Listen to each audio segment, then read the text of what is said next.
Friends, welcome back to our channel. ഇന്ന് നമ്മളിവിടെ ഉണ്ടാക്കിയിരിക്കുന്ന ചമ്മന്തിപ്പൊടിയാണ്. അപ്പോൾ ഇതിൻ്റെ റെസിപ്പിയാണ് ഇന്ന് ഈ വീഡിയോയിൽ പറയുന്നത്. നമുക്ക് നേരെ റെസിപ്പിയിലോട്ട് പോകാം. ഇത് വളരെ ടേസ്റ്റി ആയിട്ടുള്ള നമുക്ക് ഇഡ്ലിയുടെയും ദോശയുടെ കൂടെയും ഒക്കെ കഴിക്കാൻ പറ്റുന്ന നല്ലൊരു ടേസ്റ്റി ആയിട്ടുള്ള ചമ്മന്തിപ്പൊടിയാണ്. അപ്പോൾ നമുക്ക് റെസിപ്പിയിലോട്ട് പോകാം. അപ്പോൾ ഇതിന് വേണ്ട ഇൻഗ്രീഡിയൻസ്: കുറച്ച് വറ്റൽമുളക് എടുത്തിട്ടുണ്ട്, 2 തേങ്ങ ചിരവി വെച്ചിട്ടുണ്ട്. നമ്മൾ നല്ലൊരു ക്വാണ്ടിറ്റി കൂട്ടിയിട്ടാണ് ഉണ്ടാക്കുന്നതുകൊണ്ട് 2 തേങ്ങ ആവശ്യമുണ്ട്. അപ്പോൾ ഇത് ചിരവി വെച്ചിട്ടുണ്ട്. ഇത് കടലപ്പരിപ്പാണ്. ഈ ഒരു മെഷർമെൻറ്റ് കപ്പിൻ്റെ അളവിൽ 2 കപ്പ് എടുത്തിട്ടുണ്ട്. അതേപോലെ തന്നെ ഉഴുന്ന് പരിപ്പും ഈ ഒരു മെഷർമെൻറ്റ് അളവിൽ തന്നെ 2 കപ്പ് എടുത്തിട്ടുണ്ട്. കറിവേപ്പില എടുത്തിട്ടുണ്ട്, കുറച്ച് കൂടുതൽ എടുത്തിട്ടുണ്ട്. എന്താണെന്ന് വെച്ച് കഴിഞ്ഞാൽ കറിവേപ്പില നിങ്ങൾക്ക് അറിയാമല്ലോ, ഹീമോഗ്ലോബിൻ പ്രൊവൈഡ് ചെയ്യുന്ന ഒരു സംഭവമാണ്. അപ്പോൾ നമ്മളിത് കുറച്ച് കൂടുതൽ എടുത്തിട്ടുണ്ട്. അതേപോലെ ഒരു ടേസ്റ്റിന് വേണ്ടിയിട്ട് നമ്മളുടെ മല്ലിയില എടുത്തിട്ടുണ്ട്. അപ്പോൾ ഇതൊക്കെയാണ് മെയിനായിട്ടുള്ള ഇൻഗ്രീഡിയൻസ്. കായപ്പൊടി ഉണ്ട് കേട്ടോ, അത് നമുക്ക് കുറച്ച് കായപ്പൊടി ആവശ്യമുള്ളൂ. ഞാൻ കാണിക്കാൻ വേണ്ടി ബോട്ടിൽ വെച്ചിരിക്കുകയാണ്. ആവശ്യത്തിന് ഉപ്പ്. അപ്പോൾ ഇതൊക്കെയാണ് മെയിനായിട്ടുള്ള ഇൻഗ്രീഡിയൻസ്. ഇനി നമുക്ക് പ്രൊസീജിയറിലോട്ട് പോകാം. ക്വാണ്ടിറ്റി കൂടുതലായതുകൊണ്ട് തന്നെ വലിയൊരു പാനാണ് നമ്മളിവിടെ വെച്ചിരിക്കുന്നത്. ഗ്യാസ് ഓൺ ചെയ്ത് കുറച്ച് ഓയിൽ അതിലോട്ട് ഒഴിച്ച് വെച്ചിട്ടുണ്ട്. ഇനി നമ്മൾ ആദ്യം തന്നെ നമ്മുടെ ഉഴുന്ന് പരിപ്പ് അതിലോട്ട് ഇട്ട് കൊടുക്കുകയാണ്. 1 കപ്പ് ഇട്ട് കൊടുത്തു. അതേപോലെ 2 കപ്പ് ഉഴുന്ന് പരിപ്പും നമ്മൾ ഇട്ട് കൊടുക്കും. 2 കപ്പ് കടലപ്പരിപ്പ് ഇട്ട് കൊടുത്തിട്ടുണ്ട്. ഇത് നന്നായി റെഡിഷ് ആവുന്നവരെ ഒന്ന് മിക്സ് ചെയ്ത് വറുത്തെടുക്കണം. ഇതിപ്പോൾ ഒരു ലൈറ്റ് ബ്രൗൺ ഷെയ്ഡ്, റെഡിഷൊക്കെ ഷെയ്ഡ് വന്നിട്ടുണ്ട്. ഇനി നമ്മൾ കറിവേപ്പിലയും മല്ലിയിലയും ഇതിലോട്ട് ഇട്ട് കൊടുക്കുന്നുണ്ട്.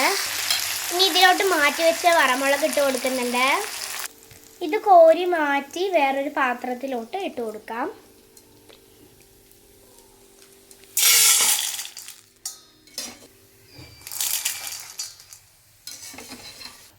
ഇനി നമ്മൾ ആ ചീനിച്ചയിൽ തന്നെ തേങ്ങ ഇട്ട് വറുത്ത് കൊടുക്കുകയാണ്.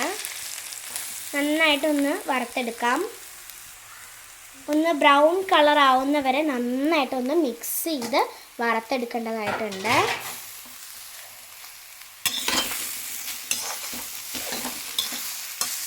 തേങ്ങ നന്നായി വറുത്തില്ലെങ്കിൽ ചമ്മന്തിപ്പൊടി കുറച്ച് ദിവസം ഇരിക്കുമ്പോഴേക്കും നമ്മൾ കേടുവന്ന് പോവും. തേങ്ങ നന്നായിട്ട് നമ്മൾ മിക്സ് ചെയ്ത് നല്ല ബ്രൗൺ കളറായി നന്നായിട്ട് വറക്കുകയാണെന്നുണ്ടെങ്കിൽ നമ്മളെ ചമ്മന്തിപ്പൊടി കുറേ കാലം വരെ നിൽക്കാനായിട്ട് സാധിക്കും.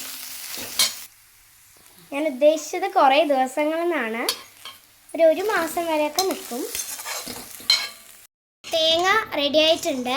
അപ്പോൾ നമ്മൾ മാറ്റി വെച്ച പുളി പിന്നെ കായപ്പൊടിയും ആവശ്യത്തിന് ഉപ്പും ഇട്ട് കൊടുത്ത് നന്നായി മിക്സ് ചെയ്തെടുക്കാം. ഈ വറുത്ത് വെച്ച മിക്സ് ഇതും പിന്നെ ഈ തേങ്ങയും നമ്മൾ ഒന്ന് ആറാൻ വേണ്ടി വെക്കുകയാണ്. അപ്പോൾ ഇത് നമ്മൾ ഒരു മണിക്കൂറൊക്കെ ആറാൻ വെച്ചാൽ മതി. എന്നിട്ട് വേണം നമുക്ക് ഇതൊക്കെ ഒന്ന് പൊടിച്ചെടുക്കാനായിട്ട്. ഇത് ആറിയതിന് ശേഷം നമുക്ക് ആ പ്രൊസീജിയറിലോട്ട് പോകാം. നമ്മൾ ചൂടാറിയതിന് ശേഷം ഈ തേങ്ങയും ഉഴുന്നുപരിപ്പ് കടലപ്പരിപ്പ് അതെല്ലാം കൂടി മിക്സ് ചെയ്ത് ചൂടാറിയിട്ടുണ്ട്. ഇപ്പം ഇതിലോട്ട് നമ്മൾ ജാഗ്രി പൗഡർ ഒരു 4 സ്പൂണ് ആഡ് ചെയ്യുന്നുണ്ട്.